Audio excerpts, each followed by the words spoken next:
Good evening, ladies and gentlemen. It's 6 o'clock, so we're going to start the webinar today. On behalf of the Institute of Chartered Shipbrokers, Hong Kong and Singapore branches, it's my utmost pleasure to welcome you all to the first webinar of what we are calling the Year of Hope. Really hope it goes well this year. Having been in the shipping industry for over 25 years, mostly in technical roles on board and ashore, and more recently as a marine consultant here in Hong Kong, it's indeed very heartening to see that a large percentage of our attendees today are technical managers who are amongst the most affected party for the topic of today's discussion, which is speed and consumption claims. We have an exciting and hopefully a very informative evening ahead, led by an all-star cast of panelists. Taking charge of the proceedings today will be Mr. Punit Oza. Punit is the Executive Director of the Singapore Chamber of Maritime Arbitration, SCMA, and a Fellow of the Institute of Chartered Shipbrokers, UK. He has over 26 years of experience in dry bulk shipping. Beginning his career with the Precious Shipping Bangkok, he has worked extensively in Thailand, Hong Kong, Dubai, and Singapore with companies such as Noble Chartering, Astro Shipping, Aries Shipbroking, and Torval Claveness. He sits on the board of Claveness Asia as non-executive director. A graduate of financial management and accounting from University of Mumbai and a postgraduate in shipping, trade and finance from the Cass Business School, London. He also holds an LLB from the University of London. So without wasting any more time, I now request Mr. Oza to set the ball rolling. Punit-san, all yours. Thank you so much, Sharat. Thanks a lot. Yes, it is a year of hope for sure. Sharat Gupta is a fellow of the Institute of Chartered Shipbrokers UK and is the Education and the Examination Officer of ICS Hong Kong branch, for those who did not know that. Thank you so much. A warm welcome to all of you to this webinar dealing with a topic that is always relevant, speed and consumption claims. My sincere thanks to ICS Hong Kong and Singapore branches for organizing this.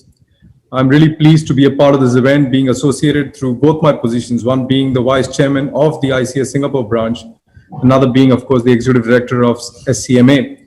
SCMA is very happy to be a part of this event, which is co-organized by Hong Kong Maritime Arbitration Group and also Hong Kong Institute of Arbitrators. So huge thanks also to all the organizations who are supporting this event, and a special thank you to my colleague Winnie for all the help in organizing and managing the back end of this event. This event is hoping to look at this dispute area in a holistic manner, covering the entire spectrum of the claim from its genesis to the contractual negotiation stage in form of charter party clause, to the crystallization of the claim during the operation stage, and finally to settlement of the claim in the post-fixture and execution stage. We intend to cover not only the commercial aspects, but also the legal aspects about this particular area. The key aim is to share and impart as much knowledge and as much as possible of this particular aspect of the charter party.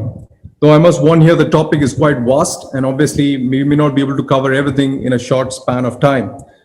The panel has experts with great in-depth knowledge of all commercial, legal and operational issues involved in these claims. So let me introduce this august panel.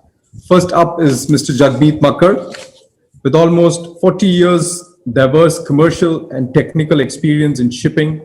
Today, Jagmeet offers services as a shipping expert, helping clients with charter party claims evaluation, independent maritime arbitrator, learning and development partner, and a ship finance consultant. Jagmeet is a graduate of DMET 7781 batch with a postgraduate in energy, trade and finance from my same institute, Cass Business School, London.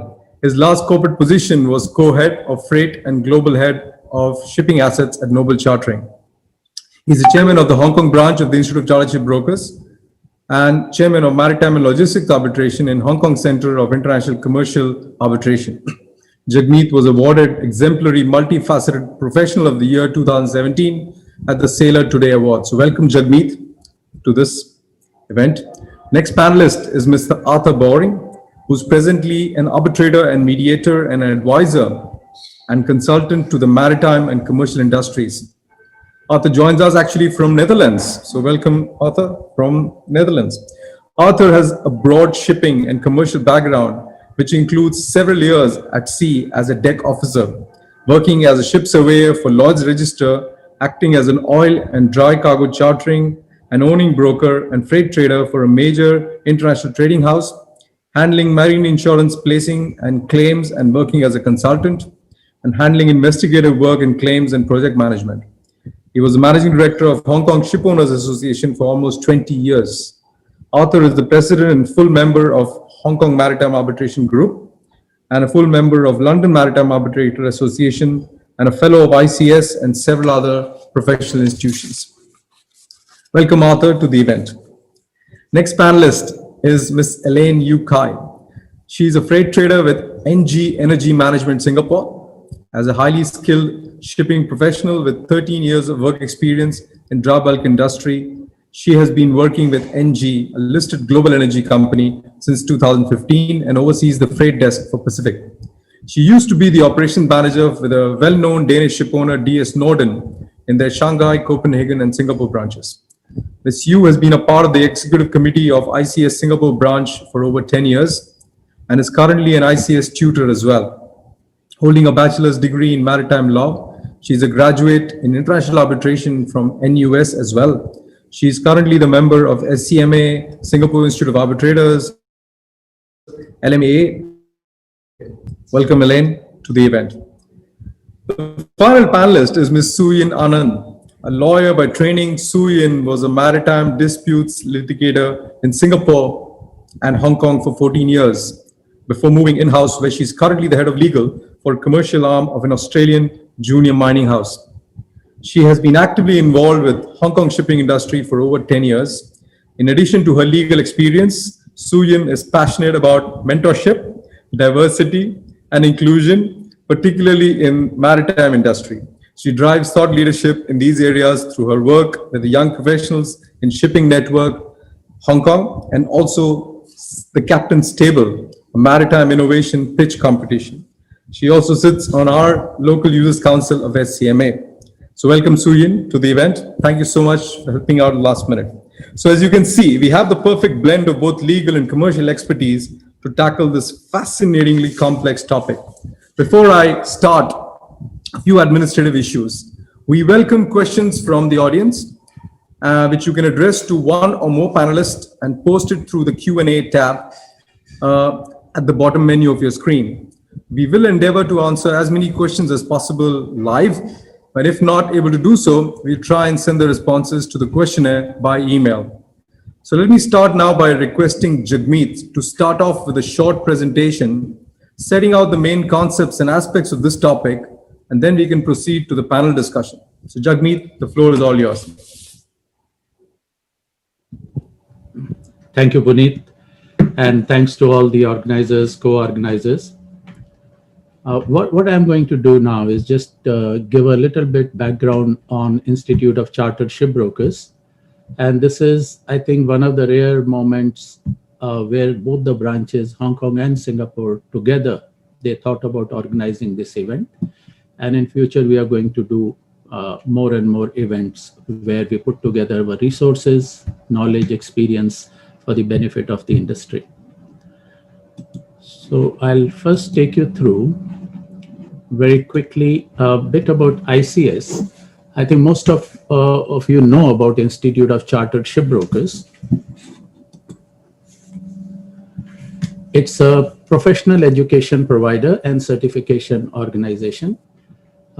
Institute has got more than 4,000 members, and we have a number of branches in all the major maritime centers in the world. It's like as my friend Matt Gilbert likes to say, that it's like a passport to the shipping world, the ICS qualification, which there are various ways to do it, starting from introduction to shipping, foundation diploma, moving on to the PQE. It's a very well recognized qualification. Many of the companies have made MICS compulsory for their staff. This is, I did it in 1999 when I was a marine engineer, and every lecture that I studied or I discussed, I had a feeling of what Archimedes actually had the eureka feeling. It was giving me that sort of energy and the oomph to go ahead and learn more and more. So you can get in touch, education@ics.org.uk, and we want to hear from you. Very quickly, I will take you through what we are going to discuss today, some of it, not all. As Sherlock Holmes would say, that it's all about clarity, Watson. Party autonomy is the main thing. With regards to commercial contracts, the parties can agree to, based on the market, based on the rights and obligations, how they want to share the risk, they can enter into contract. Then availability of guidance, especially the speed and consumption claim. There is so much of material available. There's a lot of guidance from many sources, such as the clubs, as well as they themselves are available to guide the owners and charterers. Clauses, we have to remember that objectivity is far more important than subjectivity here. All the clauses, if we have them in a way that the interpretation is common, uniform. When I read it, I have an interpretation. When you read it, you have an interpretation. And if somebody else reads it, if there is no parallax, if there is no gap between the interpretation, then it means the chances of dispute are very less. Homemade clauses, let's please avoid them. Careful drafting is required to have the required effect.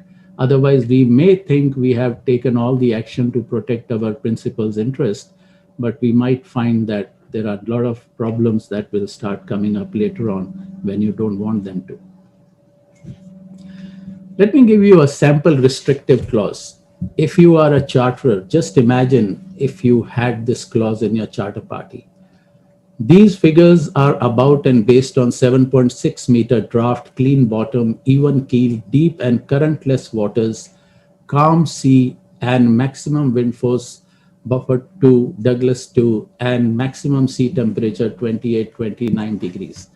This is amazing, a clause like this. This is an actual clause taken from a charter party. Did the parties really mean it? Or this was just as per last done and it was copy pasted in there. And this is a real case again, Coral Sea. I hope many of you remember this Coral Seas case, which was from Rio de Janeiro and the ship, it was Guaiba, I think, GIT coming to east, and the ship was there for about 28-29 days. This was the clause. There was nothing else in the charter party. There was no clause like you have in NYP 2015, clause 30, hull fouling. There was no hull fouling clause, absolutely nothing. In this NYP 1946, that was the amended one, it made the warranty, continuing warranty, by saying throughout the currency of this charter, the owners warrant that vessel shall be capable of maintaining and shall maintain. The only defense owner has over here is Beaufort Scale 4 and Douglas Sea Strait 3, and not against adverse current. There is nothing else. And the ship was there for 29 days. The hull was lightly fouled, propeller was badly fouled, and owners lost the case, hundreds of thousands of dollars. So it's almost like a blank check, giving somebody a clause like that without sufficient defenses and no hull fouling clause. So we have to be very careful when we do the negotiation. Now, I'm just going to quickly build the some of the basics during the webinar. We are going to discuss existence of a warranty. Is there a warranty in the charter party, or it's just without obligation? We are going to look at it in detail later on when we discuss this matter. I just want to bring it up. Good faith or the lack of it, how does that affect?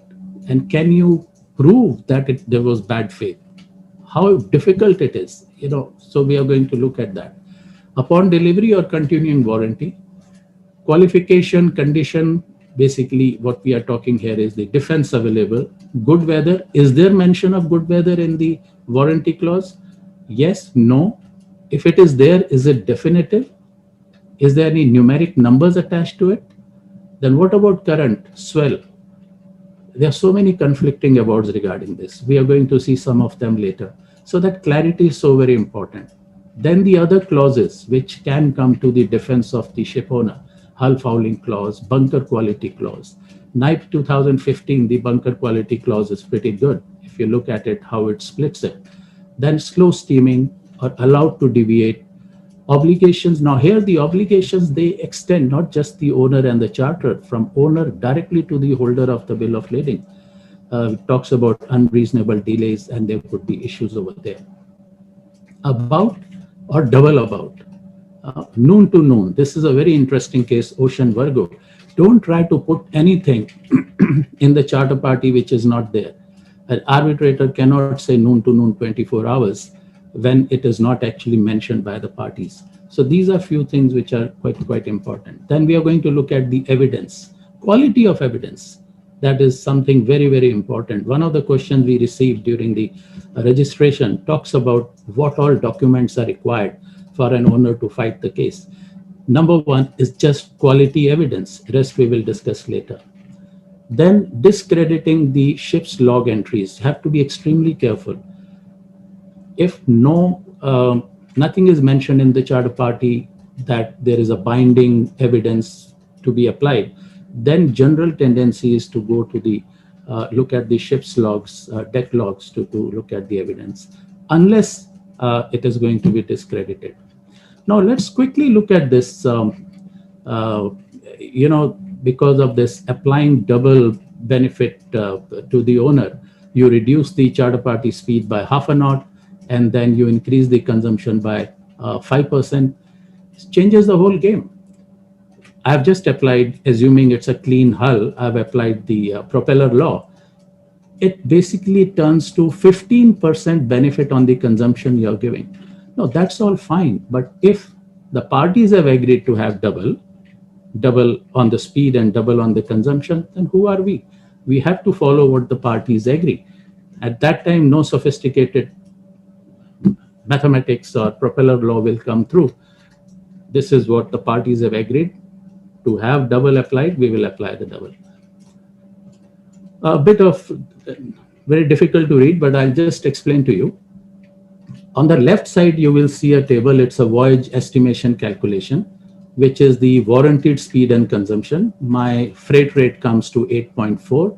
This is delivery Singapore and from Adan Bay coming to Ennore, east coast of India, to get $13,500 at say $450 per ton on the low sulfur fuel, $8.4. Now, if I make my speed reduced by half a knot and increase my consumption by 5%, it is $8.7. So I am losing 29 cents per ton on a very short voyage, which is 20 days voyage. Just imagine what the result would be if it was delivery Qingdao for a cape going to Tubarão and coming back to Qingdao. This is something which is quite interesting to know. Finally, from my presentation, this last slide is something that I love. Many a times people ask me this question when I conduct my courses, but arbitration awards are there. Are they not binding? No, arbitration awards are at best persuasive. They are not binding. And especially the speed and consumption clauses, we have very restricted case law. Majority of the decisions are made based on the arbitration awards, and they are at best persuasive. So that is why for the same thing, two different arbitration tribunals can give with different results. And with that, thank you very much. Punit, over to you. Thank you so very much, Jagmeet. I think this was very good setting the stage of what we want to discuss going forward. I think it's a great discussion and I look forward to that. So let me start from the start. The first stage is the contract negotiation stage. That's the time when you actually have the clause agreed. And I must add here that the clause is mostly relevant for, of course, time and period charters. In case of voyage charters, speed may be an issue, but consumption is really no interest to the charterers. So let's try and break down the components of a speed and consumption clause and understand what they mean legally and commercial challenges that are associated with them. Some, Jagmeet, you've already discussed and brought up in a quick way. The clause usually starts with specifying a speed of the vessel and a consumption figure at that specific speed. So usually one set in ballast, another set in laden condition. In most cases, as you mentioned, the word about is added in some cases before both the figures. There's also is usage of words sometimes if the owners can really get their way without guarantee in some clauses. We can ask you, Jagmeet, and then Elaine, from your experience on the commercial side, what is the general understanding of the word about in this context? You already mentioned, will there be a double credit available because of a double abouts? And if it's without guarantee, does that mean that no claim can be made at all with regard to speed and consumption of the vessel? So I would love to hear some commercial thoughts first, and maybe any other panelist wants to come in and talk a little bit about the legal part of that, which we can also deal later on in detail. So maybe Jagmeet, you can start with this idea of using about single or double in the speed and consumption and the effect of without guarantee. How does that actually impact the potential of having a claim? Thanks, Punit. I think as far as double or single about is concerned, I showed you the mathematical calculation. What it comes to basically is what the parties have agreed. If the parties have agreed about to be put before speed as well as before consumption, so in my opinion, my view, that has to be applied. You have to take care of respect the parties' will, and this is what they have done. Coming to without guarantee in good faith. Now, if the vessel's description, Punit, is without guarantee, then there will not be any warranty, and hence probably no basis for a performance claim. There would be very heavy burden of proof on the charterers to establish lack of good faith. Lack of good faith is not very easy to establish. Say, for example, a vessel has been consistently underperforming even before she came into your charter. How will you find how she has been performing in the previous voyages? Let's assume you are able to find out and you find that she has been consistently underperforming, then possibly, yes, you may have a claim. But then that takes us into the realm of misrepresentation, be it innocent or it is fraudulent. I think that maybe in the next seminar or webinar. Probably. But is there any specific amount or a percentage margin which is talked about for about? The minute you have the word about before the speed, is 0.5 knot a given? Is 5% a given before the consumption? Is that something which cases point out to, basically? Yeah, that's Elaine would like to take that, or should I continue with that one? Elaine, do you have any thoughts on how the word about actually impacts the calculation from a commercial and practical perspective? Yeah? I would say from commercial point of view, if it has been stated clearly in the CP that about 13 knots speed and about 28 metric tons consumption, that means about will be taken account twice. But very often now we see that both owners and the charterers, they like to use the Excel sheet. Like they put a laden speed, they put a ballast speed, and everything put in the Excel sheet. And only after that it goes the Excel sheet, they say about, means half knot on the speed and 5% margin on the bunker consumption, which I personally don't really like, because then it gives a unclear definition whether this about should apply to one side or both. So that one I want to mention. Okay. Thank you. I'll just add something to that, Punit. Now, this 5% and half a knot, it's not cast in stone. It's not something there is a case law on it. No, it is not there.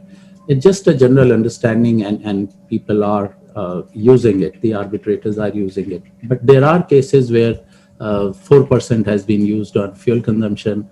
0.25 knots has been considered for the on the speed. So if we look at this case called Albida, in Albida, what the decision made was that how you come to that tolerance will depend on the size of the ship, the draft of the ship, the trim of the ship. But this whole thing, generally, when the arbitrators are looking at, they are using half a knot in general and the 5% over there, even though there is no case law which says that you have to use half a knot and 5%. Sure. Arthur, anybody can Arthur, do you have anything to add into this, obviously from your experience? Has the word about No, I think definite meaning? I think it's fine. I think it's fine, Punit.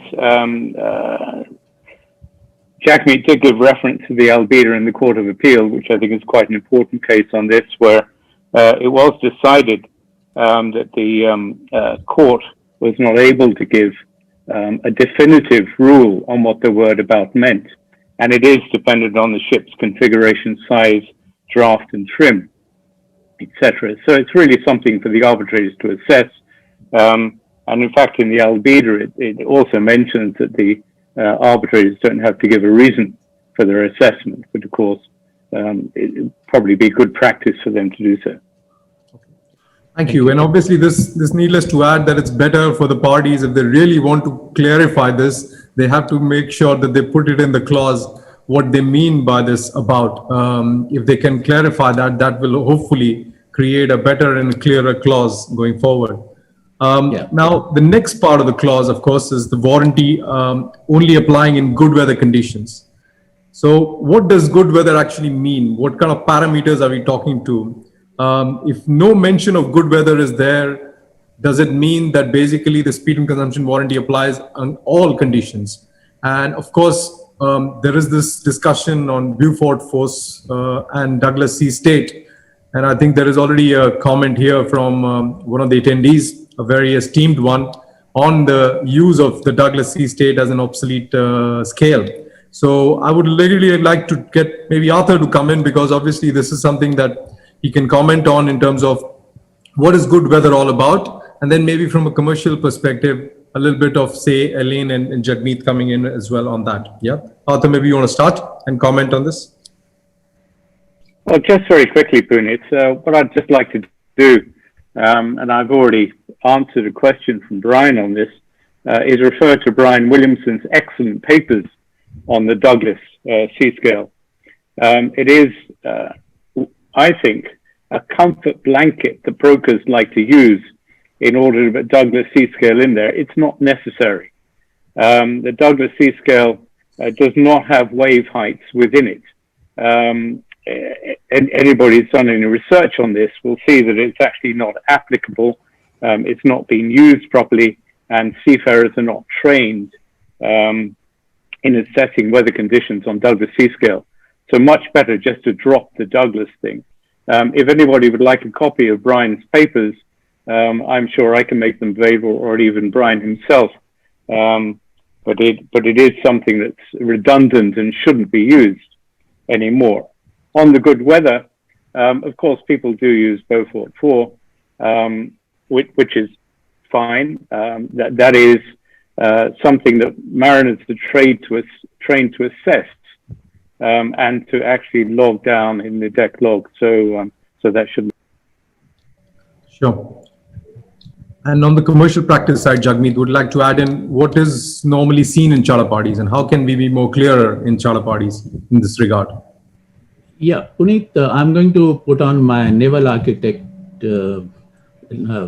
hat. So very quickly, you know, a ship is basically a free floating body with 6 degrees of freedom, right? So there has to be some sort of reference to which then you go ahead and measure whether she's performing or not. This is exactly what you do in a shipbuilding contract. So there it is a guarantee. Here we are talking about warranty, right? So there you have a range of liquidated damages until it gives you the chance to cancel the contract, which is not here in this case. However, like in the shipbuilding contract, you specify what would be the condition of the sea, the wind. Similarly, it's always good to have that over here.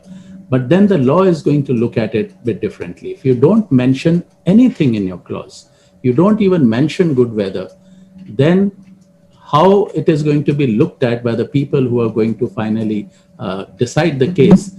Well, the owner was so confident about his ship, that ship is going to perform, doesn't matter which weather.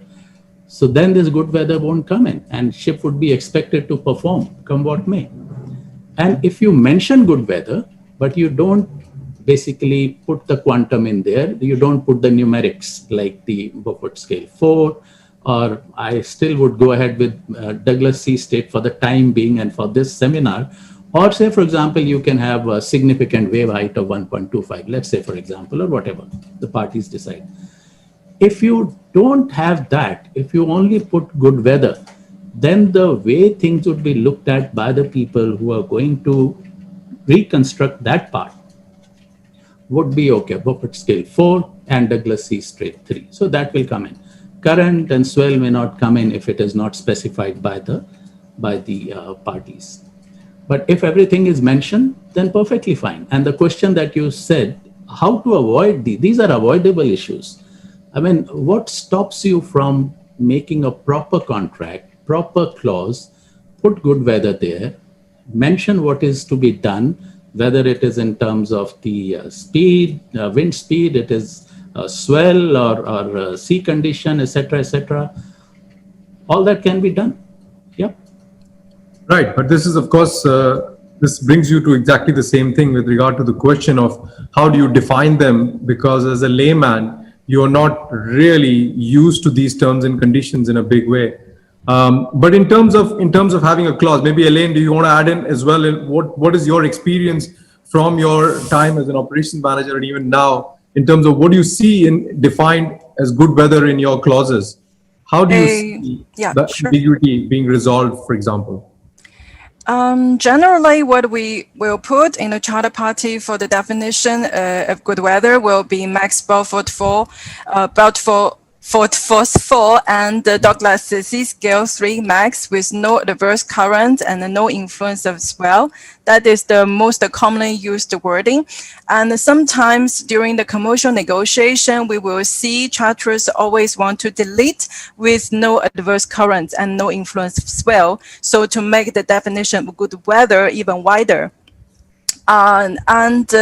Sometimes we also see charterers want to define what is good weather days and what is good weather. I think later on probably we will discuss more on the good weather days. But during the negotiation, we already see like some charterers or owners, I think owners want to be more specific, like in case the good weather time the bad weather time exceed 16 hours in the day, then this day should not be considered as a good weather day and it should be excluded from the performance audit report later on, such as something like that. That's my experience with a good weather discussion or negotiation during the charter party.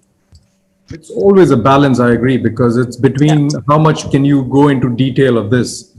So, I can bring you in a little bit here and just try and tap into you from your previous experiences as a lawyer. And in terms of, have you seen any cases where you actually had instances where the charter party clauses have been clearer than usual clauses in terms of good weather? Can you offer any guidance on that? Well, yes, I think through my career and as, a lot of the esteemed attendees as well as my fellow panelists have seen, we've probably seen a variety of clauses in charter parties, some of which are clearer, some of which are less clear. I am aligned with, I think, a comment that Arthur made in response to a Q&A. Clarity is always better. But what I've observed is sometimes people are nervous about clarity. Even if owners want to have more clearly defined days, to your point, some of them might think, well, we're only lay people. What do we know? Are we giving away too much? Charterers might also say, well, are we committing too much? Are we giving away too much by relying on more clarity? So even though the benefit of clarity is known because it reduces the dispute, it is what it is. If you agree 0.5% and 30 knots or whatever it is, it's clear there's no dispute over what those things can mean. People just in the negotiation state tend to have an adverse effect to clarity. I also think I want to just highlight one point, right? Yes, people are lay people, operators are lay people, they may not necessarily know the technical capabilities of the ship, but at the end of the day, there is an underlying shipbuilding contract. It was built to certain specs. So there is a way of identifying how your vessel can perform.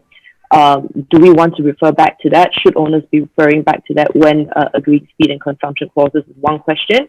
And the second one is a very commercial question, right? It's how much risk do you want to take? what's the dollar amount that you're prepared to give away in the in the course of performing your charter party. And I think ultimately at the end of the day, that's what the negotiations fall down to. Absolutely. So I appreciate that. I think the commercial discussion is as important as the one subsequently, which is going to be the legal one. And of course, I would just like to also try and point out or ask the panelists about some of the unusual terms which come in. Jagmeet showed in his presentation the idea about the speed and consumption warranties only applying in a certain temperature of the water. Even keel, clean bottom. It's quite a lot of these things that are ambiguous. So avoiding them, of course, can be a commercial challenge going forward. Another thing, of course, is the weather routing company and its parameters. We can discuss a little bit more on that in the later stages, but we have to kind of move on to the next stage, really, in terms of how this claim crystallizes. So let me start with asking author whether this term, and both you, Suyin, as well, as whether this term is a continuing warranty, or more importantly, is it still a warranty or a condition? What can kind of make it such an important thing that somebody can walk out of a deal or terminate the contract? Or is it something that needs to be specified in the contract that it's a continuing warranty? You can just clarify this point, because I think this will be important to set the tone for the future discussions on the next two questions that we are talking about. So maybe I start with you, Suyin, about the fact that whether it's a warranty or a condition, and whether it's automatically a continuing one, and then maybe Arthur can chip in with some thoughts on his side. Yep. I think I'll answer the second part of is it a conditional warranty? I think it is a warranty. Again, it depends on the drafting, but more often than not, it's drafted as a warranty. Whether or not it is a continuing warranty, again, I think unless expressly stated that it's continuing during the course of for the entire duration of the charter party, it is more likely than not a continuing warranty. And it's actually important, sitting in the charterer's position right now. And I think it's a really good question, because I would say oftentimes people might miss this clause. But if you are a charterer and you're chartering in a ship with a view to trading it and sub-chartering it out, you would want to have a continuing warranty in your head charter, so that in the event you sub-charter your vessel out and you face a speed and consumption claim, you are at least, you know that you can be in a back-to-back position with your head owners. I think it's something which a lot of charters probably don't think about when they are negotiating their time charter party. But I'll be interested in Arthur's view. Absolutely. Arthur, you can chip in on this side. I think whatever insights you have would be quite interesting, probably reaffirming Suyin's position, but also adding something in. Yeah? You're mute. You're mute. Classic COVID statement. I know. Now there we go. Yeah. Okay. Sorry about that. No, just to reconfirm what Suyin said, speed consumption clauses, unless they're qualified otherwise, tend to be seen as intermediate terms, and as such, they represent promises that the detail in them is accurate. If there is a material misdescription, then charterers are entitled for damages for losses suffered as a result of the misdescription. I think Suyin would agree with that. And of course, the continuing warranty, you have to actually state that it's a continuing warranty. And I fully take Suyin's comment that charterers must look for the continuing warranty. If you're an owner, try and make sure it's not there, but then it's only valid at the time of the contract or the time of delivery, depending on the charter party terms. Thank you. So obviously this is an important discussion from commercial perspective as well, that charterers and chartering people must keep this in mind of trying to get a continuing warranty. We'll have another round of discussion on this, especially when we talk about NYP 2015 at the end of the session, nearly at the end of the session. But one of the issues I would like Arthur to elaborate from your side is, what is the key difference between a performance claim being different from a simple off-hire claim? Because the treatment of a performance claim is very different compared to a off-hire claim in general. So how would that actually work? And if that case, you can just highlight that, that'll be interesting for the audience. Yeah? Okay, just I'll try and keep this very short. Off-hire clauses within charter parties give very specific conditions for the ship to be off-hire. If I refer to the 90/2015, which I hope everybody is now using, if you look in that, if upon the voyage the speed be reduced by defect in or breakdown of any part of a hull, machinery, or equipment, the time so lost is then seen to be off-hire. So for an off-hire claim, you have to fit within that description. Now, it has been held in a couple of cases that where the ship was fouled on delivery, then that was a defect in the hull and therefore was an off-hire claim. It's also been held in another particular case where a claim for speed and consumption was made under the off-hire clause, and it wasn't, in fact, off-hire, because of the time that was passed, the charterers were not able to represent their claim, and in fact, it was time barred. So it is very important that when you look at this, you look at your off-hire clause, you look at the conditions under that, and see whether the speed and consumption claim would fall under that within the specific parts of that clause, or whether it is in fact a speed and consumption claim, which then fits differently under their different title. Thank you. Right. Yeah. Sure. If any of the other panelists would like to add something into this, yeah, Jagmeet, go ahead. Yeah, in terms of treatment of the off-hire claim under the off-hire and the claim under speed and consumption, you know, what we talk about the compensation for the reduced bunker consumption, if there is, if it is a claim under the off-hire, then you won't get that benefit. So the calculation is very different under the off-hire claim and the speed and consumption claim. I agree with Arthur when he says that for a speed and consumption claim, to be a claim under off-hire, it must be one of the events which must be mentioned under the off-hire clause. But the treatment, the calculations would be very different between the two. The owner is going to be losing out more if it falls under off-hire vis-a-vis if it is a speed and consumption claim.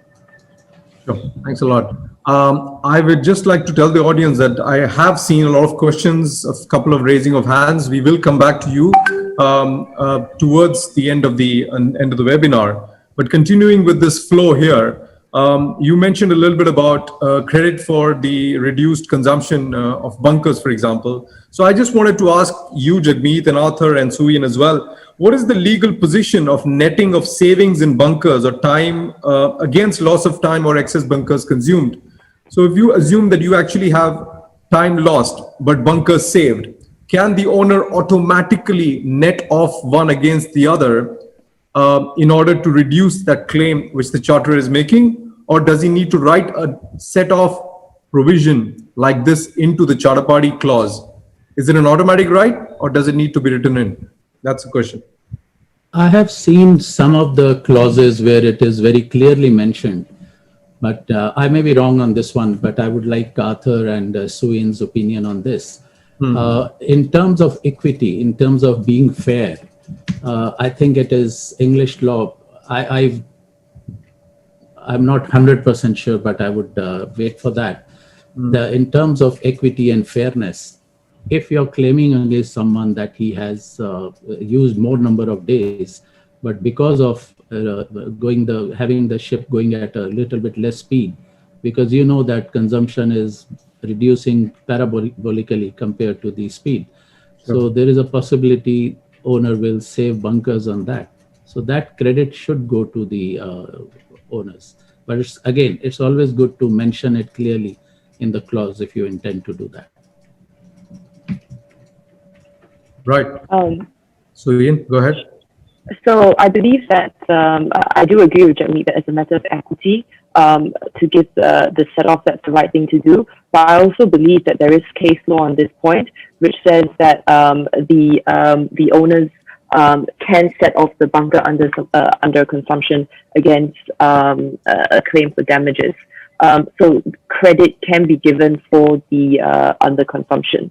So I think in that sense, the law kind of mirrors what the ethically right thing to do is in this one particular instance.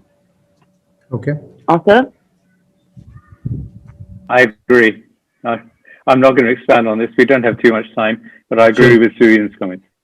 Okay, so that means that the setting off will be equitably allowed from the legal perspective, which is good to know as well.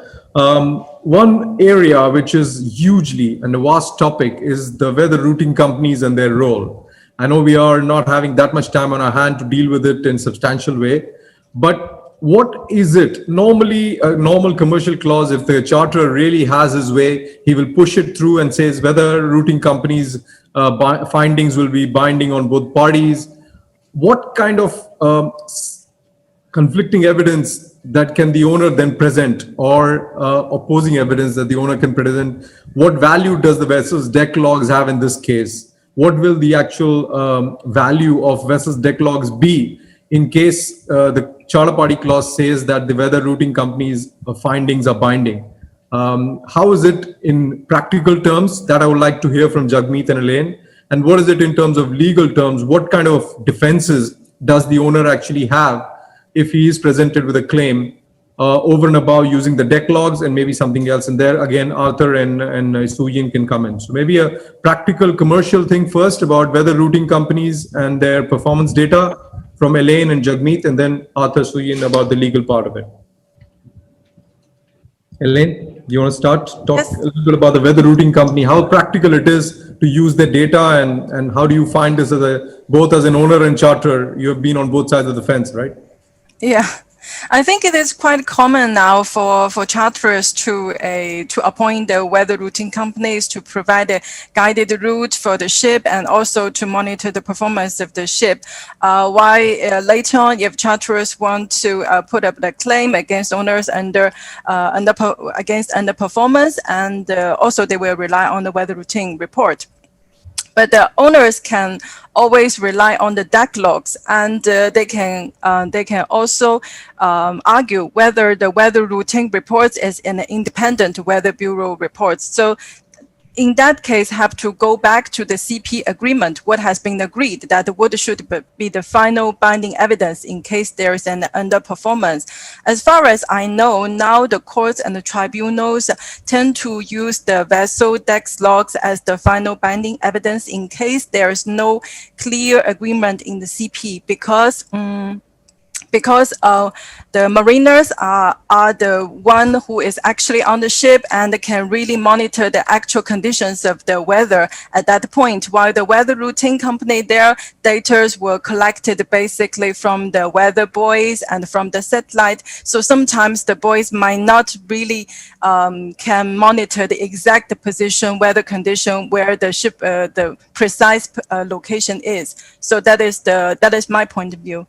Let's see what others say. Go ahead. Elaine, I agree with you. I mean, starting point is always the charter party. And sometimes what happens is, even if you mention weather routing companies' data to be binding in the clause, but you don't mention the calculation. So that's again, a problem. You can have the same data and very varied calculations. Basically, you can skin the cat in so many different ways. And then again, you start with the dispute over there. So that's a very, very important point. And if the charter party is silent, as you very rightly mentioned, the reliance would be more on the ship's deck logs, provided the deck logs are not discredited. This is something which is extremely important. There was one question in the chat box. If the owners, people on the ship keep writing bad weather every day before scale 5, 6, 7, then what happens? See, just writing the 5, 6, 7 in the logbook or on the deck log will not help in terms of comparison with other evidence that you may collect on board the ship. Your propeller slip, you could have a speed log, you could look at the speed over water, any ballast exchange, and all those things. There are a number of ways as an arbitrator or as someone who wants to find out, you can actually check. So it's not that easy that you continue to write. And nowadays with AIS and ECDIS, it's not very easy to keep fudging the reports. So it's better not to do that.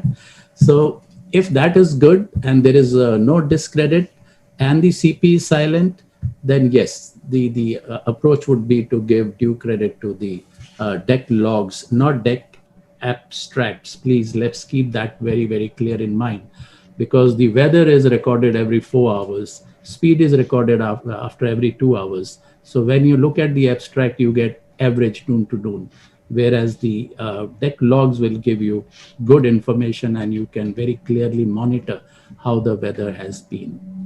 Yeah. Absolutely. That's a very valid point.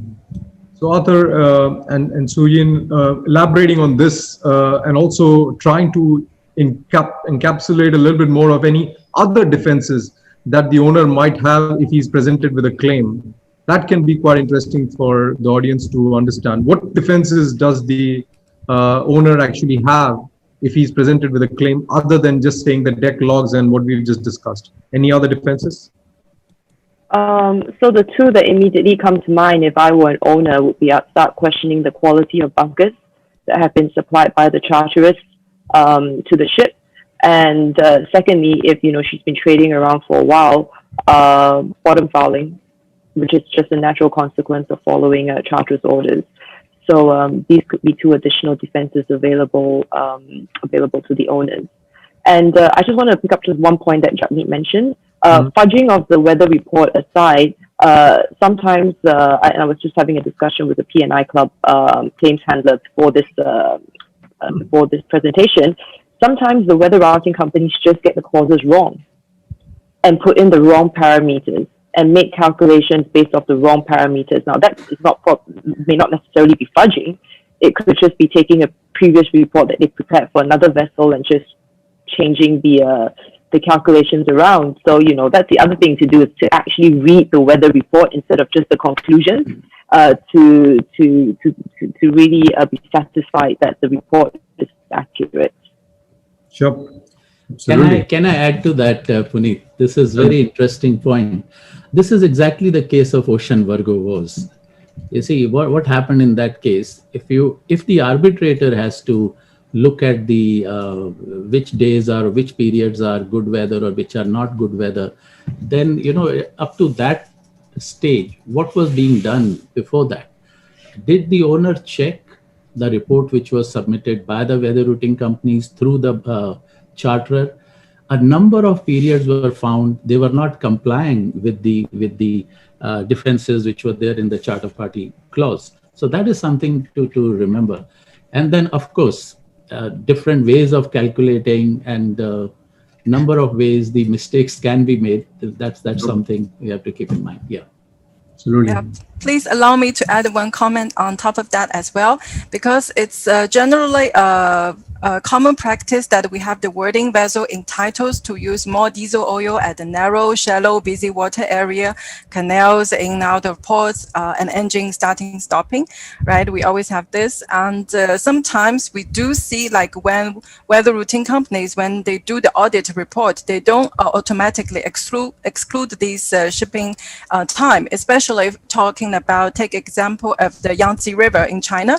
Generally in the peak season, it will be always busy water, a lot of pilots, a lot of ships there, and the weather routing company just will generally they will just calculate until the vessel reaches the port. But the whole Yangtze River, that could take 1.5 days, 2 days sailing in the busy water area. So yeah, when we receive this kind of audit report, we need to be cautious and carefully look into the details. Absolutely. So I think there are some very practical points here, but I must say they're a bit technical as well. But we do have a little bit more clear understanding of the claim. I will jump across to the next issue, because I think Arthur has just mentioned he's kind of in agreement with what has been said so far. Effectively, now that the claim has crystallized, you need to resolve it. And the resolution of the claim, of course, is because the parties don't see eye to eye in most cases, if not totally, but in partial terms. So I would just like to mention here, just to fly the SCMA and the SKMAG flag as well as the arbitration flag, saying that most of the time the disputes are fairly small amounts, and the best way is to resolve them with arbitration. All the major arbitration centers in the world, LMA in London, SMA NY in New York, SCMA in Singapore, HKMAG in Hong Kong, all have small or shortened claim procedures, which are very ideally suited. They're quick, they're cost effective. So this is just to fly the flag here about arbitration and the fact that it plays a major role in resolving these disputes as well.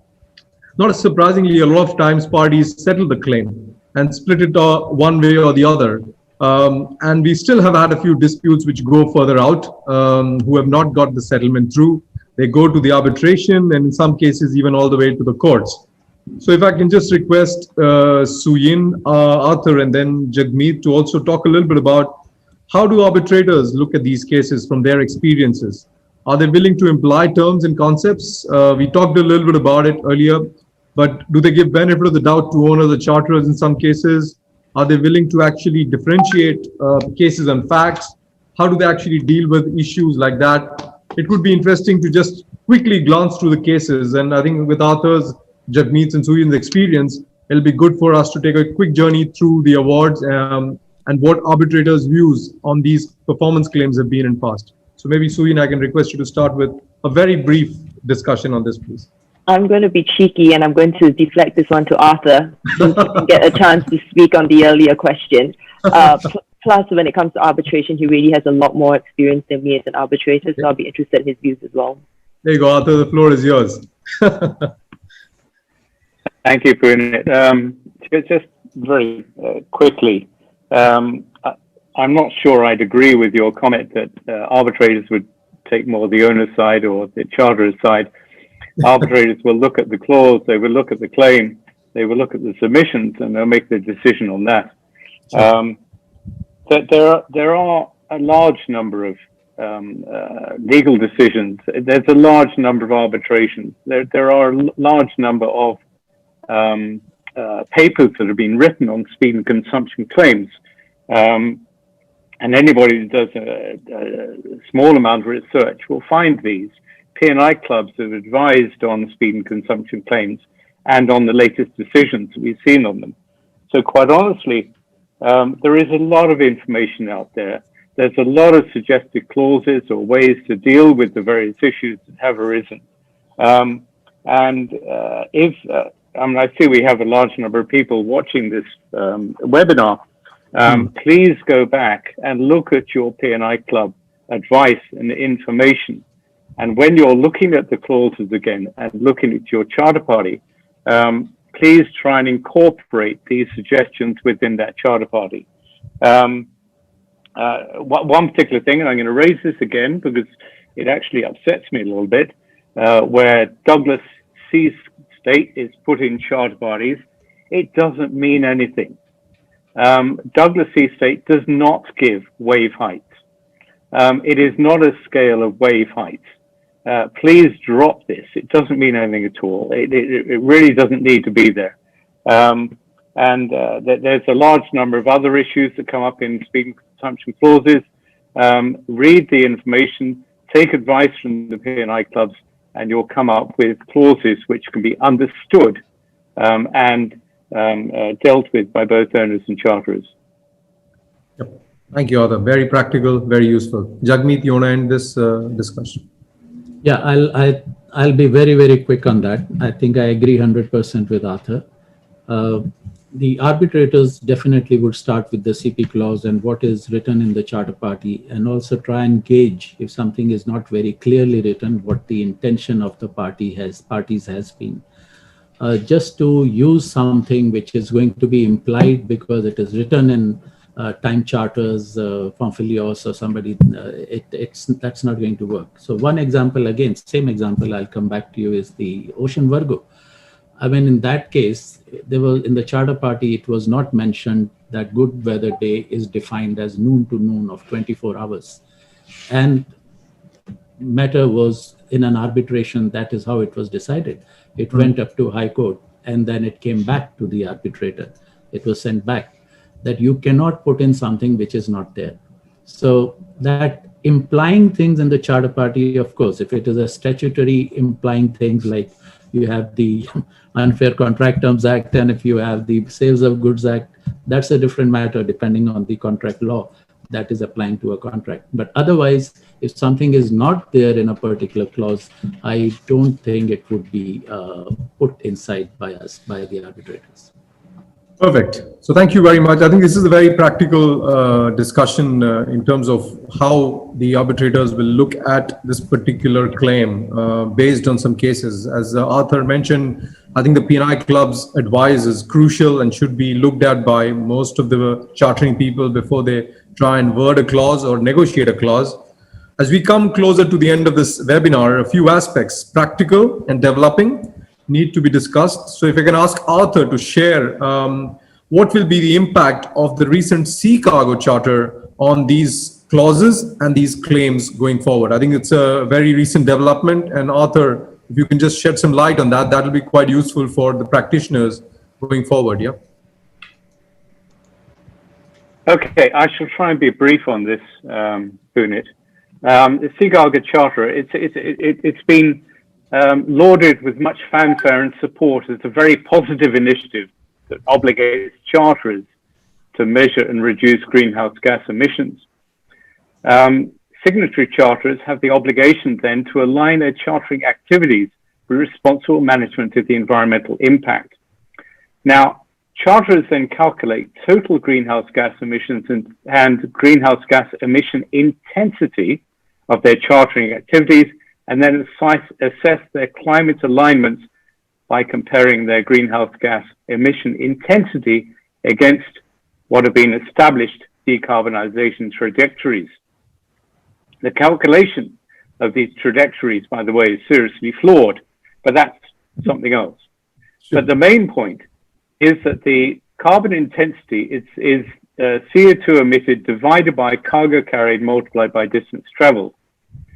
Distance travelled includes the approach ballast voyage, both for time charter and voyage charter.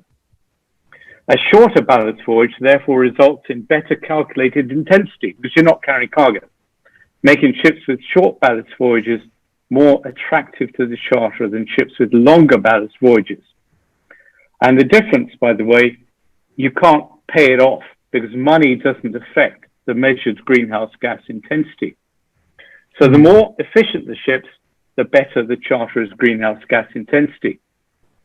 So a charterer, therefore, has great interest in ships proceeding without deviation for crew changes, stores, or other deviation for owner's account at economical speed, both for ballast and laden voyages, both for time and voyage charter parties.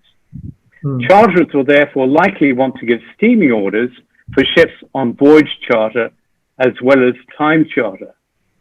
You mentioned earlier, Punit, that voyage charterers' consumption is not an issue. It is if your charterer is a signatory to the Sea Cargo Charter. And what do you have? Engine damage due to prolonged periods of slow steaming, hull fouling due to slow speeds, where anti-fouling is less effective, performance claims during the voyages if the ordered speed consumption is not warranted, performance claims in subsequent voyages.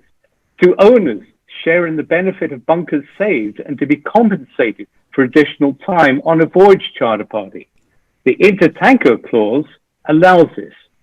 The BIMCO clause is for owners to slow steam, not charterers. There's no clause yet for charterers slow steaming. Again, obligation to arrive at the load port within the laycan. If you slow steam to charterer's orders and you miss the laycan because of bad weather, who's responsible? And the obligation under bills of lading, of course, to proceed with due and utmost dispatch. And there's many other issues that are going to arrive.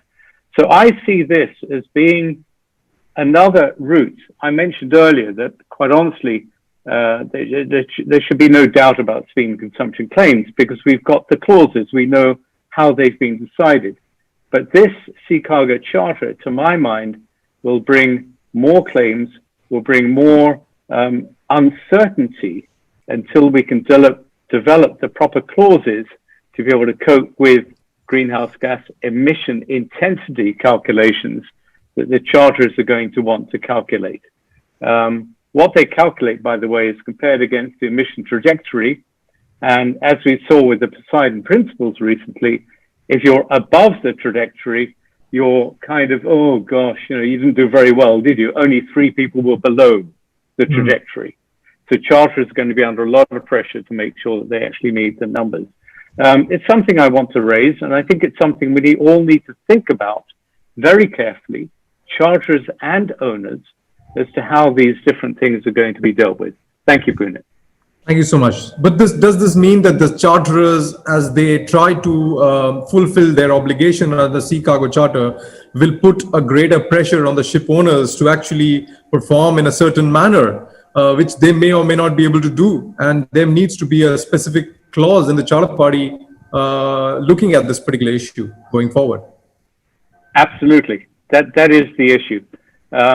The charters have an interest, and it's a greenhouse gas emission interest, not a monetary interest.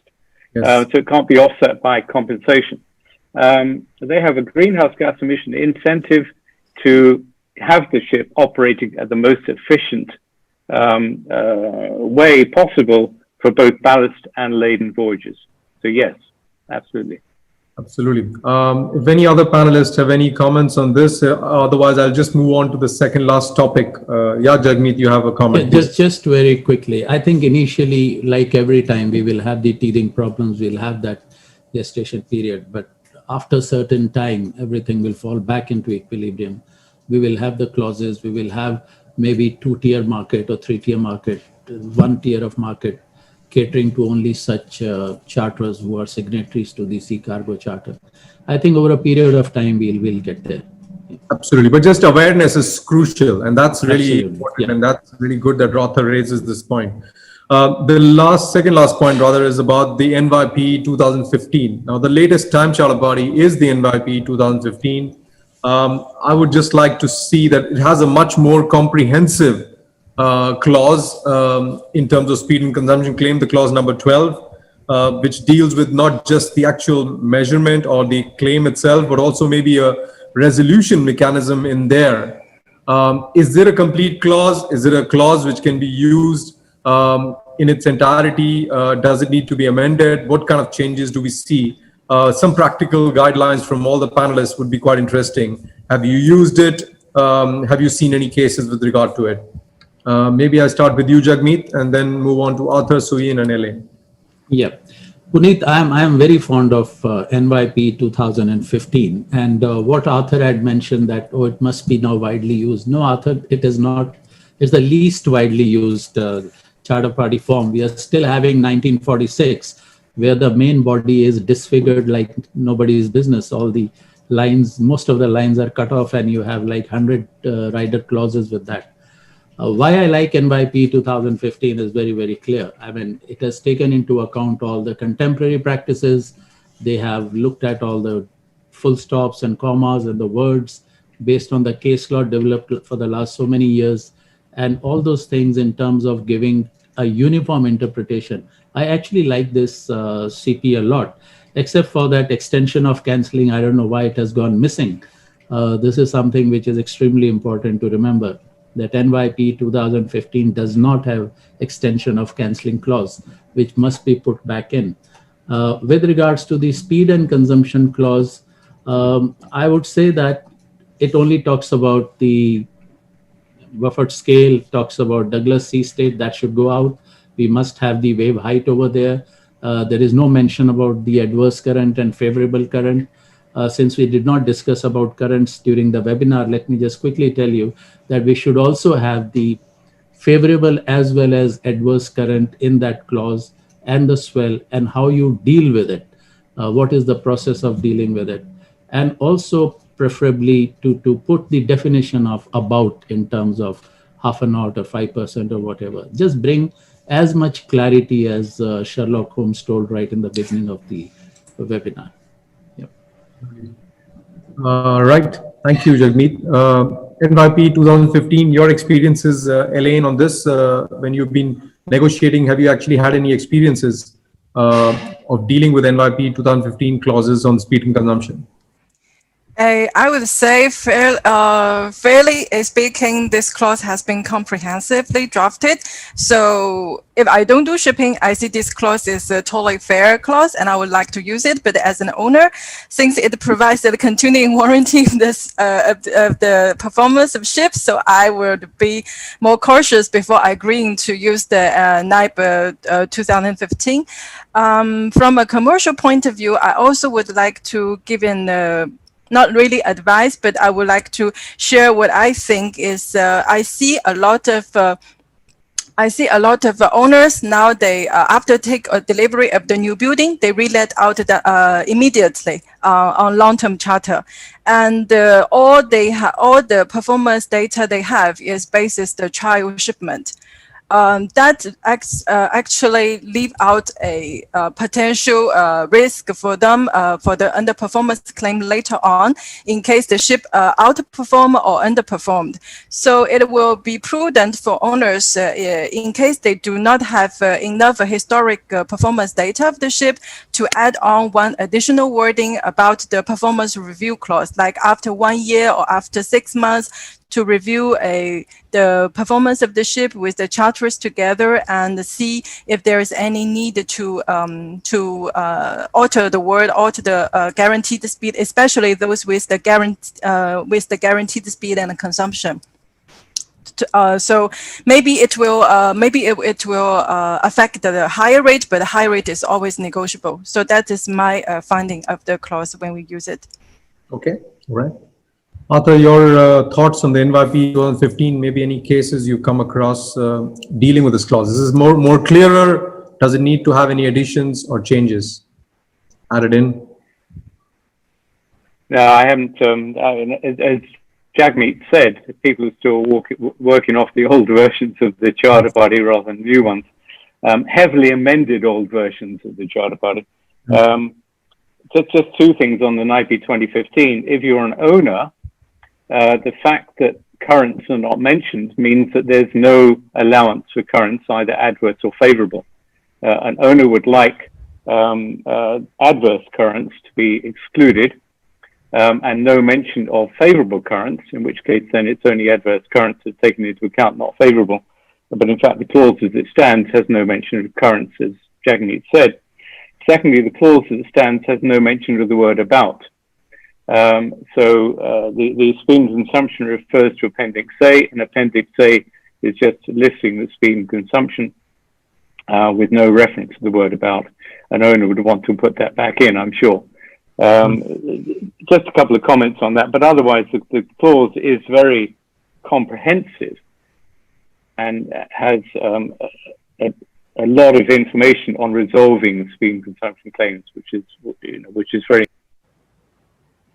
It's a step in the right direction, but I agree with you. These are points which are practical. Thanks, Arthur. Su Yin, your experience on the 2015 clause, anything that you have actually come across in your time?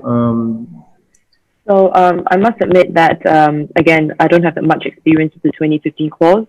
When I was in practice, we used to see the 46 CP being used most of the time, and now in my current role, we're largely voyage charterers, so not that much experience. But I do echo Elaine's observation that, if I weren't in shipping and I look at a comprehensive clause like that, it would be a clause that I would like, subject to parties agreeing the parameters. But if I can, just allow me to make an observation. When I step back and I think about it, it's actually quite amazing how many disputes people have over speed and consumption. When you think about it, it's factual. Was your weather good? Did your weather meet, the parameters in the clause? It's the yes or no. There's no in between. There's no about. It wasn't. Both three. It's very factual. So why is it that there's so many disputes arising out of facts? And one, I think it's the clarity of the drafting. Parties are just not prepared to agree on clear terms, and they use phrases like about, which is adds to uncertainty. And secondly, I think it is the accuracy of the data. But I think on that second point, this is where I'm going to make a pitch for technology. As better technology and better analytics and better AIS solutions arise, these factual disputes ought to go away, because the facts should be irrefutable, as proven by contemporaneous evidence. So just something to think about when you have your next speed and performance dispute. Why are you disputing the facts? Absolutely, I agree with you. I think technology can change a lot of these things, make it more clearer and accurate. In fact, the question from Captain Subhangshu Dutt, who's the chairman of the ICS Singapore branch here, who is deemed to be independent authority to determine weather conditions? I would say if we have the right technology, it has to be the technological innovation which has to be the right authority. But anybody can answer this question: who is deemed to be an independent authority? What has been the past legal cases or the awards in that case? What have they considered as independent authority to determine weather conditions? Who determines it? Is it the meteorological office, or is it some specific organization? I would like anybody to comment on this. Arthur or Suyin, anybody knows about this? Weather conditions determined by an independent authority. So who is the independent authority? Is it the local weather bureau, meteorological office? Who actually determines it? Okay, if we don't know about this, we probably have to come back to Kamdat on this. Is speed and consumption claim applicable if vessel required to slow steam or eco steam? So obviously that depends on the clause, I presume, but anybody else has different views, then please feel free to air them. Yeah, Jagmeet. So no, not different view, but I think if the slow steam or eco speed, as we call, if those clauses, if those numbers are warranted, if that speed and consumption is warranted, not that the main CP speed and consumption is warranted and rest everything is only for, without guarantee, only for information. In that case, of course, there's a problem. But if it is warranted, then yes, and the ship does not perform, then you can go back with a speed and consumption claim, remembering that the burden of proof is on the charterer to go back and have a claim, not on the owner. But if it is not warranted, if it is without guarantee, then I don't, again, it becomes the same thing in good faith it has been given. Then you need to really prove that there is a lack of good faith. Sure. There's another question from Ugur, which talks about what do you think effect of no swell term in good weather definition? If there is a term which says no swell, so the good weather conditions means no swell, that would be quite tough to then imagine that there is no swell in the first place. How would that come? That would probably come in favor of the owners, effectively, in this case, because Arthur, you have a point on that. Just to say that if you, I mean, any seafarer knows there's never any condition with no swell. So if you have no swell in the speed and consumption claim, I'm afraid there's no claim. It really is quite amazing that would actually find its way. Yes, I agree 100%. Interesting observation from Jean-Marc Bornello. Would it be an option for owners to provide a speed consumption curve with a specific margin of error on the charter party rather than a single point performance in the performance clause? Possibly even different curves for specific bunker fuel numbers, or basically Beaufort numbers, Beaufort force. So I believe if we have had this curve in past in some cases, especially on the eco speed and things like that, but I've not really seen that being very commonly agreed between the parties. Any experience from your side, Jagmeet and Elaine? Yeah, not experience on that, but the question is quite relevant, and I would like to bring a couple of points in that. See, when we talk about speed and consumption, it is directly related with the frictional resistance of the ship and also the residuary resistance of the ship. I'm going a little bit technical, don't mind that, because without that, you cannot answer this question. So from one dry dock to the next dry dock, you know, the roughness of the hull will continue to increase till the next dry dock, unless you're a laker and you're going from seawater to freshwater and everything falls off. That's a different matter. But between one dry dock to the other dry dock, the hull roughness. So if you're going to have a curve which is going to rely on propeller law, and you keep reducing the speed and accordingly consumption is reducing, and you go ahead and draw that, then yes, it is possible. But how do you make corrections with regards to how many months you're out of the dry dock? That is why it is very, very important when you start negotiating right in the beginning. Don't wait till the CP details to start asking, when did the vessel have its last dry dock? What was done, whether it was in-water survey or it was a full dry dock. This is very important. Hull resistance, frictional resistance, the roughness of the hull is extremely important. If anyone who is interested in this, I can send my article I wrote in, I think, 1993, performance analysis of a 12-year-old vessel when I was chief engineer on the ship.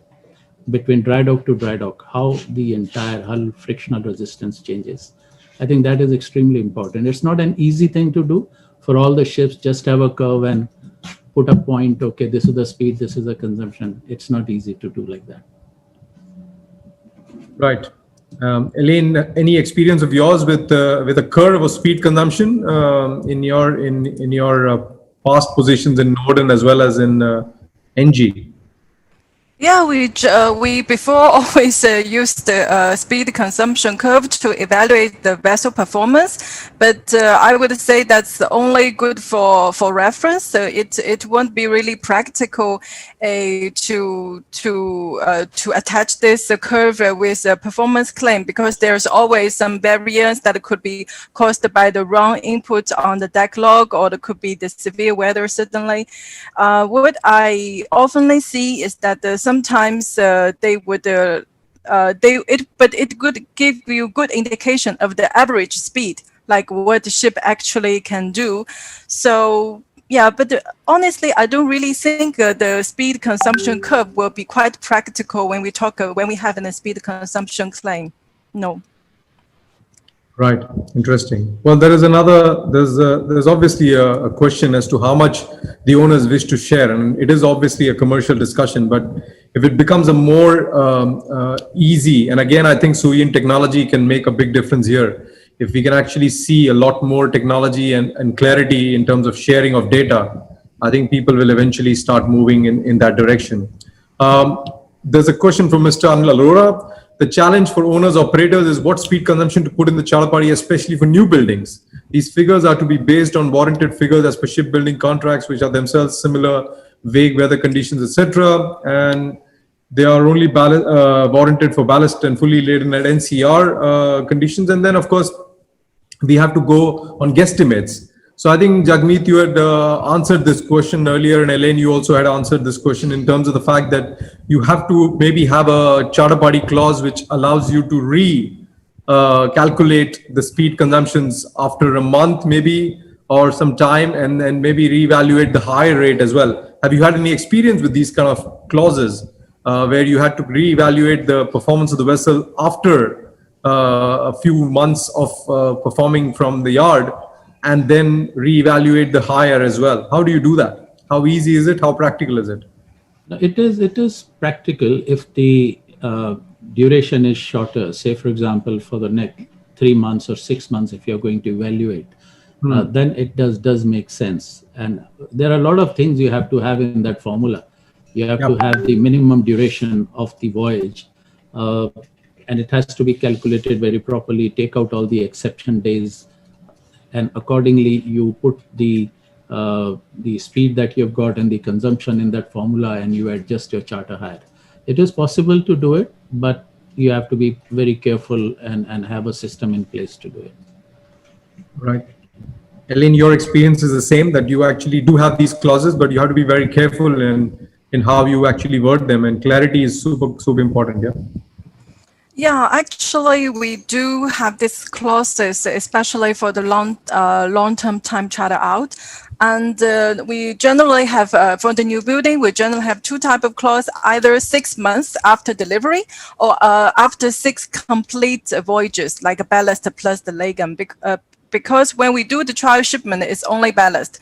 Ship don't have any cargo. So the laden speed and the consumption is more like a calculative figure. And it's not that difficult to alter the higher, adjust the higher basis, the actual speed and the consumption, because now we have the IMOs, we have the glomerize. So you just change the speed and the consumption, replace it with actual figure, and resulting the same TC equivalent. You show to the charterers what is the difference, and if 2 parties can mutually agree on the new rate, then it's good. But it's always a commercial negotiation, up to the market. In case the market is keep going up, then charterers will just, happy to keep the original rate. It's a commercial thing. I agree. There are some there are some very interesting suggestions from Mr. Brian Williamson. Should CIS introduce an industry standard for resolving performance claims? It should not be too difficult. And why not consider expert determination? And in a related question, I would just like to get Arthur in on this one. Vasilev talks about how shall a sea state be described in a charter party to reflect the significant wave height if Douglas sea state or scale has to be dropped? What is the alternative? He wants to know, how do you describe the sea state and significant wave height if Douglas sea state is not there? And you mentioned it's not even there in Douglas sea state, but if you can just clarify, what is the alternative that they should mention in the charter party if they don't want to use Douglas sea state? Arthur? Yeah, Douglas sea state, as you said, Punit, does not give significant wave height. It's not mentioned. So by putting in Douglas sea state, you're not actually putting in any wave height. And the answer is to put in significant wave height, not to exceed 2 meters or whatever it is that you wish to put in. Put that in the speed and consumption clause and drop this reference to Douglas sea scale because it doesn't actually help at all. But is there an alternative scale which is available, or there is no need for an alternative scale as long as you specify the specific significant wave height that you want to put into the contract? You already have the wave height within the Beaufort scale. So the Beaufort scale contains wave height. Exactly. So that's fine. So there is actually that's a good answer, because obviously the Beaufort force is not understood and used as much as clearly as it should. There's a question from Bastian Corpes. Could you please explain your view of how an off-hire claim due to a hull fouling on delivery is to be substantiated compared to substantiation method to be used when claiming normal underperformance claim in breach of speed and consumption warranty using a good weather thing? So how do you substantiate off-hire claim due to hull fouling on delivery compared to a normal performance claim? Any insights on this, Jagmeet and Elaine, probably from your side? Let me find this question. I need to... It's in the chat message. Read it again. Oh, it's in the chat message or in the Q&A? No, it's in the chat. It's from Bastian Corpes. Okay. Could you please explain your view as to how the off-hire claim due to hull fouling? Hull fouling on delivery. So what Bastian, you're assuming that the ship has been delivered to you with the hull not being in the efficient state. So that is something which right from the beginning, it's not a part of speed and consumption claim later on. This is going to be the off-hire claim. So in that case, you carry out, I think, the calculation as you would, but then the claim would come under the off-hire claim and you won't give any benefit of the bunkers to the owner. That's the simplest way of explaining it. Yep. Elaine, you have anything to add on that, or? I don't quite understand why charterers want to take a delivery ship when he already know it's hull fouling. If I'm the charterer and I know the ship already heavily hull fouled upon delivery, first I will send a message to reserve all my rights, like the ship is fully hull fouled, so all your guaranteed speed and the consumption is like basically no guarantee, so I can claim for whatever loss I would expect, something like that. So if the charterers want to claim under off hire, due to the hull fouling, it will be I mean it's not realistic or logical in my way, because if he have already reserved the rights, then all the speed consumption claim can just put on owner's account. Then it won't be under off hire clause. It will be under speed and consumption clause. That's my understanding. Okay. Yep. So hope that answers the question. There's another question from Marco Metallic. I'm just going random in terms of question, trying to branch them together or bunch them together. Can one extrapolate, and this is a little bit to do with the measurement methods of the weather routing company, can one extrapolate the performance during a good weather period over a whole leg? In my opinion, a calculated underperformance based only on the performance during a certain part of the voyage still remains an assumption. So can you extrapolate? Isn't that kind of the methodology which a lot of weather routing companies are using in terms of extrapolation of certain good weather periods over the whole leg? Yeah, I think, Punit, what Marco might be meaning is the orbiter that the judge gave in case of Ocean Virgo. And that is a very, very interesting thing, and also links what Suin mentioned earlier, that technology can do wonders. So if you have a way to model the performance and how the ship has behaved, so it could also be that you have a laden leg and a ballast leg, and you found just few hours of good performance in the ballast leg. You could, using that model, even you can calculate the loss which can happen or not happen in the laden leg, where the speed and consumption are very different from the ballast leg. So this is just an orbiter. This is just something which we need to think about it, how these things can change over a period of time. How do we calculate the speed and consumption claims? So it's not there maybe at this moment, but going forward, if we have a way to model it, then I think what Marco is saying is quite possible to be able to do that. I think, sorry, if I can just chime in there just one bit. I think as you were answering that question, a question came into my mind, which was actually what correlates to speed and consumption.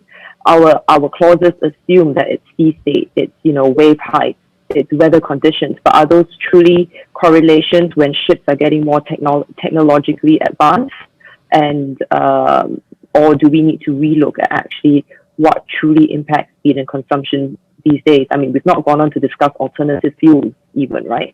So, what impact will all that have on these claims moving forward? So I believe this is just the start of our discussions on this topic. Absolutely. This is a vast topic, and we are getting very much to the end of the webinar. Just one related question, which from Mr. Narsimhan in APJ Shipping. What is the minimum period of good weather that qualifies for extrapolating the entire voyage? Say, can 8 hours of good weather performance be used for a 14-day voyage? So this is, again, I don't know what is the actual precedent on this one, or any kind of guidance on this one, Jagmeet. What is the minimum period of good weather that qualifies for extrapolating for the entire voyage? I think, again, the case law that we are looking at, say, in case of not exactly case law, but something which Ocean Virgo case. In that case, there was no 24 hours. There were maybe 16 hours, even less than that. So the term which was used was, is it significant? If that period is significant, it was coming to some 5.1% of the entire voyage. So I don't know what exactly law is going to be going forward. How many hours would be considered sufficient or significant to be able to calculate? Whether it's going to depend on the modeling, the technology, I don't have answer to that. Thank you. I think we have run out of time. I think this has been absolutely fascinating discussion, especially this information or the revelation, I would say, from Arthur and Brian Williamson about the obsolete use of obsolescence of this Douglas Sea State 3, and the fact that it doesn't add anything is definitely something that I've learned from this. Also, the discussion on sea cargo charter, and also revisiting some of these topics on the in night 15 and everything else has been completely fascinating. I would just request all the panelists to maybe give one line to end this discussion, saying that what is it that they want the panelists to go away with, one thing to remember from this discussion, what can they do to minimize their disputes going forward? So Jagmeet, you can start, Arthur, Suin, and Elaine. Can I be the last on this one? Okay, so Elaine, you want to start. One thing to go with, to remember, to minimize these claims. That'll be quite interesting, yeah? Can I give two? I will be very quick. Sure, The first one will be that before fixing, it's either for owners or both and owners and charterers always ask operation desk for the previous performance record of the ship. That's the first thing. Second thing is that when you appoint a weather routing company, make sure you don't only send the speed and consumption figure for them to do the auditing. Send the full CP clause you have. Okay, that's all. Great, very practical. Thanks. Suyin, maybe you're next. Yeah, I think two things really quickly. One, clarity in drafting.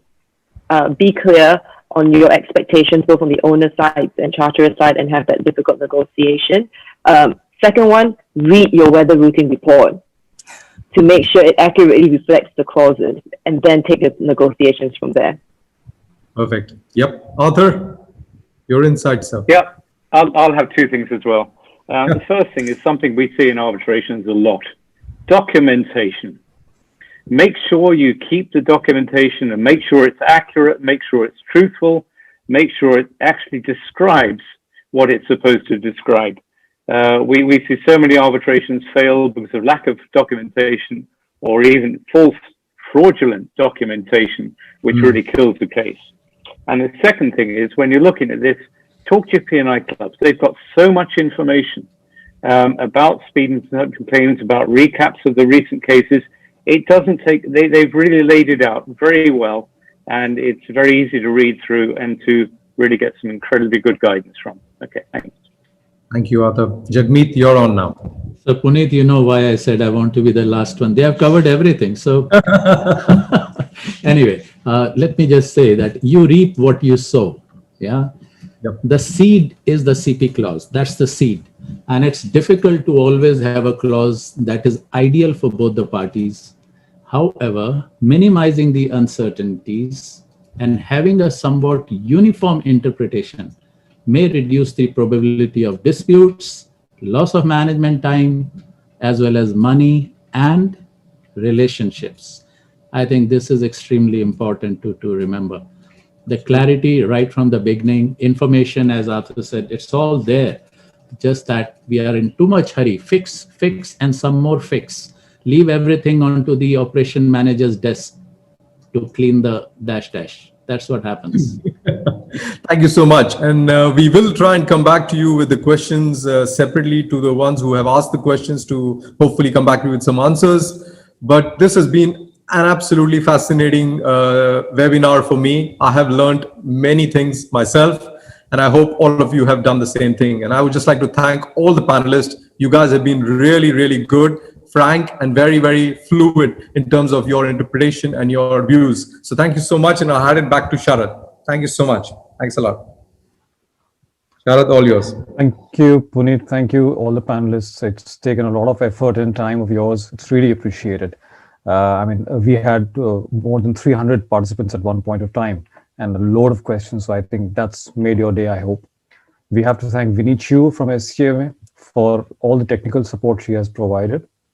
As co-organizers, we also have to thank Singapore Chamber of Maritime Arbitration and Hong Kong Maritime Arbitration Group, as well as the Hong Kong Institute of Arbitrators. In addition to the organizers, we had a load of supporting organizations. To name them, China Maritime Arbitration Commission Hong Kong, Hong Kong Maritime Law Association, Hong Kong Shipowners Association, Hong Kong Center of International Commercial Arbitration, Vista Hong Kong, Young Professionals in Shipping Network, Institute of Sea Transport, Marine Insurance Club, Hong Kong Logistics Management Staff Association, the DMET Alumni Association Singapore, DMET Alumni Association Hong Kong, the CY Tung International Center of Maritime Studies, and last but not the least, Global Met. So we thank all of you for all of your support. And it's safe to say that going by today's response, we will definitely come back with something equally interesting in a couple of quarters from now. So thank you all once again, and wish you all happy vaccinations, I would say. Thank you very, very much. Thanks a lot. Thank you. Have a great evening, all of you. Thank you. Thank you, Sharad. Thank you, Punit. Really appreciate, and everybody else, and especially Suin. Thank you so much. Arthur, Elaine. Thank you very much. Thank you. Yeah. Bye. Thank you to everyone for attending. Bye-bye. Thank you. Bye-bye. Bye.